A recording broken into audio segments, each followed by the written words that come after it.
പള്ളിയിൽ കയറിക്കൂടാത്തൊരു വർഗമാണ് സ്ത്രീകൾ എന്ന് ഒരു പണ്ഡിതനും പറയുന്നില്ല. ഏറ്റവും ബഹുമാനമുള്ള പള്ളി മക്ക ഷരീഫിലെ അൽ മസ്ജിദുൽ ഹറാം. അവിടെ സ്ത്രീകൾ കഴിയുമെങ്കിൽ കയറണം, പോകണം, അവിടുന്ന് തവാഫും ചെയ്യണം. തവാഫിന് വേണ്ടി ഒരു പള്ളിയിൽ പോകണം. അത് ജുമാക്കും ജമാഅത്തിനു വേണ്ടിയല്ല, തവാഫിന് വേണ്ടിയാണ്. പള്ളി കയറിക്കൂടാത്ത വർഗമല്ല സ്ത്രീകൾ. ഏറ്റവും വലിയ ബഹുമാനമുള്ള പള്ളിയിൽ തന്നെ അവർക്ക് കയറണം. കയറണം എന്നാ, കയറാം എന്നല്ല, കയറണം, സകളം കയറണം എന്നാ. പക്ഷെ എന്തിന്? തവാഫിന് വേണ്ടി. അങ്ങനെ തവാഫ് ചെയ്തുകൊണ്ടിരിക്കുമ്പോൾ അവിടുന്ന് ഒരു ബാങ്ക് കൊടുത്താലോ അവരപ്പ ഇറങ്ങിപ്പോകണോ? വേണ്ട, അവരിറങ്ങിപ്പോകണ്ട. പിന്നെ അവർക്ക് ആ സമയത്ത് അവർ ഇറങ്ങിപ്പോകാൻ നിന്നാൽ ജമാഅത്തിന് ജനങ്ങൾ ഇങ്ങോട്ട് പുരുഷന്മാർ കയറി വരുന്ന സമയമായിരിക്കും. അപ്പൊ സ്ത്രീകൾ അങ്ങോട്ട് ഇറങ്ങിപ്പോയാൽ ആ ഇറങ്ങിപ്പോകുന്ന സമയത്ത് ഇങ്ങോട്ട് കയറി വരുന്ന പുരുഷന്മാരുമായി കൂട്ടിമുട്ടിപ്പോകും. അതുകൊണ്ട് അവർ ജമാഅത്തിന്റെ സമയത്ത് പള്ളിയിൽ ഉണ്ടെങ്കിൽ അവരിറങ്ങിപ്പോകേണ്ടതില്ല. അവർ പുരുഷന്മാരില്ലാത്തൊരു ഭാഗത്തേക്ക് മാറി നിൽക്കുകയാണ് വേണ്ടത്. അപ്പോൾ ആ ജമാഅത്തിൽ അവർക്ക് പങ്കെടുക്കാമോ? പങ്കെടുക്കാം, അതിനൊരു വിരോധവും ഇല്ല. അപ്പൊ പള്ളിയിൽ ജമാഅത്തിന് പങ്കെടുത്തില്ലേ ഉസ്താദേ? പള്ളിയിൽ ജമാഅത്തിന് പങ്കെടുക്കരുത് എന്നല്ലല്ലോ പറഞ്ഞത്.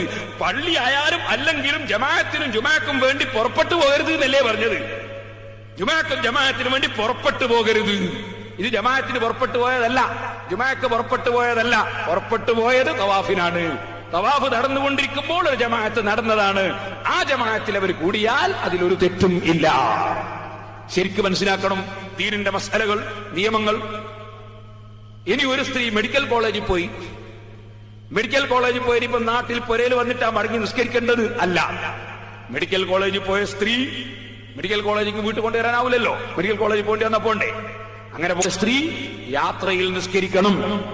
എവിടുന്ന് നിസ്കരിക്കും? സൗകര്യമുള്ള സ്ഥലത്ത് നിസ്കരിക്കണം.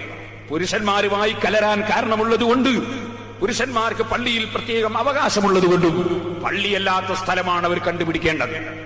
അതുകൊണ്ട് തന്നെ മെഡിക്കൽ കോളേജിന്റെ സമീപത്ത് കോഴിക്കോട് ടൗണില്, നാദാപുരം ടൗണില്, കല്ലാച്ചി ടൗണില്, കുറ്റ്യാടി ടൗണില് ഒക്കെ ആസ്പത്രിയിലും കോടതിയിലും രജിസ്റ്റർ ഓഫീസിലൊക്കെ വരുന്ന സ്ത്രീകൾ ഉണ്ടാവും. അവർക്ക് നിസ്കരിക്കാൻ വേണ്ടി എവിടെയെങ്കിലും ഒരു ചെറിയ സൗകര്യം, അന്യനാട്ടിൽ നിന്ന് വരുന്ന സ്ത്രീകൾക്ക് നിസ്കരിക്കാൻ ഒരു സൗകര്യം ചെയ്താൽ അതിലൊരു തെറ്റും ഇല്ല. അപ്പോ പെണ്ണുങ്ങൾ പൊരേന്ന് പറഞ്ഞു വന്ന് നിസ്കരിച്ചില്ലേ എന്ന് ചോദിക്കേണ്ട. പൊരേ നിസ്കരിക്കാൻ വേണ്ടി വന്നതല്ല, രജിസ്റ്റർ ഓഫീസിൽ വന്നതാ. അപ്പൊ നിസ്കാരം കളാവുമ്പോ അവർ ആ റൂമിൽ കയറി നിസ്കരിച്ചതാ. നിസ്കാരം കളാക്കാൻ പാടില്ല, അതിന് തെറ്റൊന്നുമില്ല.